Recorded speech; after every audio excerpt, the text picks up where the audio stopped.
Praise the Lord. யார் இயேசு நாமத்தினாலே வாழ்த்துகிறேன். இன்றைக்கு காண தருகிற தீர்க்க தரிசன வார்த்தை ஆதியாம் புஸ்தகம் 24 அதிகாரம் 12 வசனம். என் எஜமானாகி ஆபிரகாமுக்கு தேவனாயிருக்கிற கர்த்தாவே, இன்றைக்கு நீர் எனக்கு காரியம் சித்திக்க பண்ணி என் எஜமானாகி ஆபிரகாமுக்கு தயவு செய்தருளும்.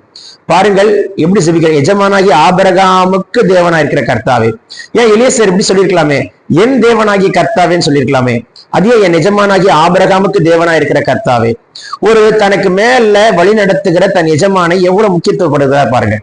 நான் ரட்சிக்கப்பட்டது நல்ல ஒரு தாய் சபையில ரட்சிக்கப்பட்டேன். நல்ல ஒரு ஆவிக்குரிய தகப்பனை கர்த்தர் எனக்கு கொடுத்தார். நான் 5ஆம் வகுப்பிலிருந்து அதே சபையில நிலைநாட்டப்பட்டு இன்று வரைக்கும் அதே சபையில தான் இருக்கிறேன். அதனால் மறக்கவே முடியாது. நல்ல ஒரு ஆவிக்குரிய தகப்பனை கர்த்தர் எனக்கு கொடுத்தார். இடையில பள்ளி படிக்கும் பொழுது பின்வாங்கி போன அனுபவங்கள் காணப்பட்டது. கல்லூரி படிக்கும் பொழுது சற்று பின்வாங்கி போன அனுபவங்கள் காணப்பட்டது. மறுபடியும் உள்ளே வந்தேன். ஆகையினால கர்த்தர் என்னை தொட்டு மறுபடியும் பிடிச்சு இழுத்து கொண்டு வந்தார். போகட்டும்.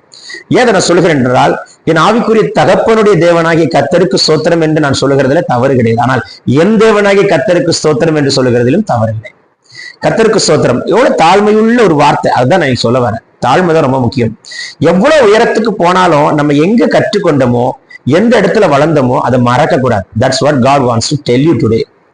எவ்வளவு உயரத்துக்கு போனாலும், எங்க கற்றுக்கொண்டோமோ, யாரிடத்தில் வளர்ந்தோமோ, கடைசி வரைக்கும் அதை மறக்க கூடாது.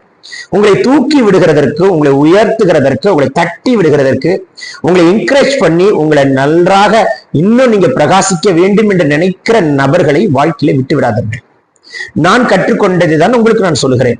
நான் கற்றுக்கொள்ளும் பொழுது, நான் வளரும் பொழுது என் தகப்பன் எனக்கு எந்த விதத்திலும் தடை வைக்கவே இல்லை. என் ஆவிக்குரிய தகப்பன் என்னை கர்த்தர் எடுத்து பயன்படுத்துகிறத நினைத்து சந்தோஷப்பட்டாங்களே தவிர, என்னை கர்த்தருக்குள்ள பயன்படுத்துகிறத நினைத்து ஒரு நாள் கூட என்னை கண்டு கோபப்பட்டதோ இல்ல பொறாமை கொண்டதோ கிடையாது.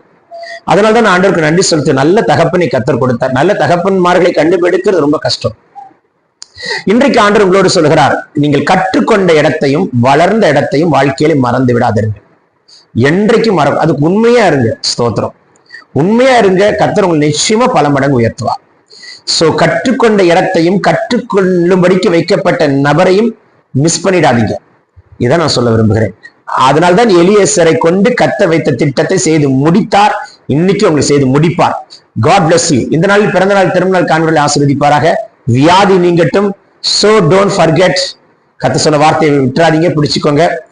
கர்த்தர் உங்களை ரொம்ப ரொம்ப ரொம்ப உயர்த்துவார். God bless you.